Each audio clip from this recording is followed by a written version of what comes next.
देखिए, हम लोग गुलामों को गुलामी का एहसास करा रहे हैं कि कल तक हम अंग्रेज़ों के गुलाम थे, आज नेताओं के गुलाम हैं।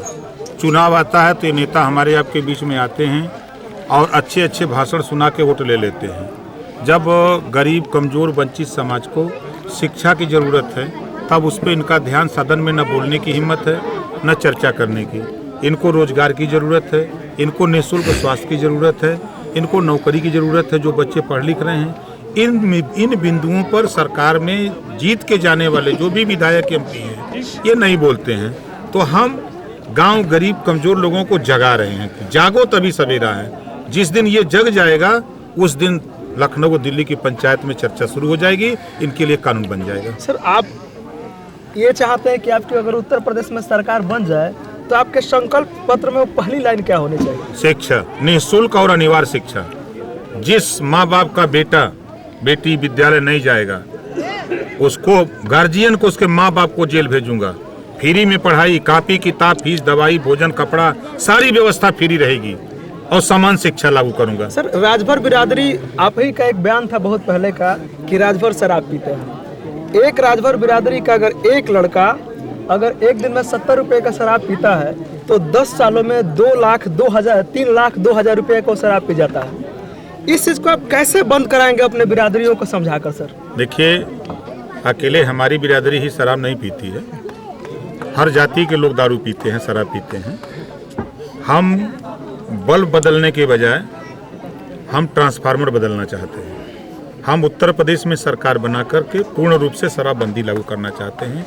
कानून, शराबबंदी के बाद भी उस थाने में अगर कहीं शराब बनती हुई या बेचते हुए कोई पकड़ा गया तो उसी कानून में दरोगा भी जेल जाएगा। उसके खिलाफ ये कड़ा कानून लागू करके गरीबों को हम उनको बेहतर शिक्षा, रोजगार, नौकरी, स्वास्थ्य बेहतर देने के लिए, हम सरकार बनाने के लिए गांव-गांव इनको अलग जगा रहे हैं। सर, बीजेपी के नेता बोलते हैं कि माननीय ओम प्रकाश राजभर जी महापुरुषों की राजनीति करते हैं। बंगाल में चुनाव आने वाला है और देश के प्रधानमंत्री नरेंद्र मोदी जी टैगोर जी की तरह दाढ़ी बढ़ा रहे हैं। सर, इस पे आप क्या कहेंगे? देखिए, इस देश में एक आसाराम थे और एक झांसाराम है। एक आसाराम थे और एक झांसाराम है। आसाराम तो जेल में चले गए, झांसाराम अभी झांसा दे रहे हैं। देश की जनता के सामने इन्होंने झांसा दिया कि मुझे वोट दो, हम 15-15 लाख रुपया तेरे खाते में भेजूंगा। आज तक नहीं आया, झांसा दे दिया। इन्होंने कहा था कि नौजवानों, युवाओं, हमारी सरकार बनाओ, तुझे 2 करोड़ नौकरी दूंगा।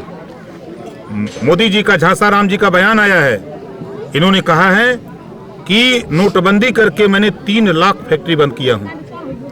उन्हीं की पार्टी की वित्त मंत्री निर्मला सीतारमण सदन में बयान दिया कि 6 लाख कंपनी बंद किया, 12 करोड़ लोगों की नौकरी छीन लिया देने के बजाय। इन्होंने कहा कि महंगाई कम करूंगा, हमारी सरकार बनाओ। जो गैस सिलेंडर 400 रुपये में मिलता था आज 700 में हो गया। जो आलू 5 रुपया था, ये झांसाराम के चक्कर में 50 रुपया हो गया।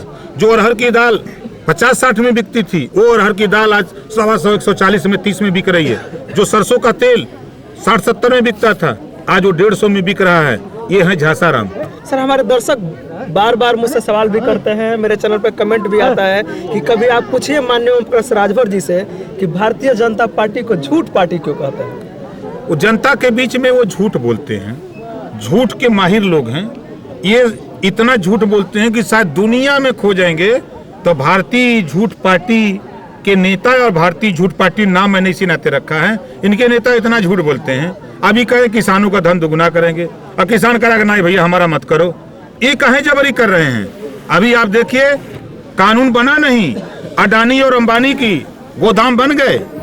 कानून बना नहीं, अडानी और अंबानी की बोरिया पैक हो, सिल गई, अब पैक हो रहा है।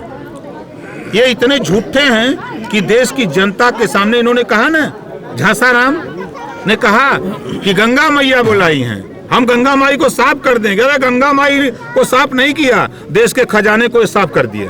सर, आप अभी बता रहे थे कुछ देर पहले कि हम एक ऐसा बम फोड़ने वाले हैं जिसमें इलेक्ट्रॉन, प्रोटॉन, न्यूट्रॉन होगा। सर, वो वाला बम का क्या होगा? देखिए, अभी एक हमने न्यूट्रॉन पकड़ा है तो पूरे उत्तर प्रदेश में भूकंप आ गया है। सारे लोग के इर्द गिर्द जो राजभर की कोई चर्चा नहीं करता था, पूरे देश में खाली आज राजभर की चर्चा हो रही है। अभी 2 ठो न्यूट्रॉन और प्रोटॉन ले आने दीजिए, तब परमाणु बम बनाऊंगा, अब बना के तब मारूंगा।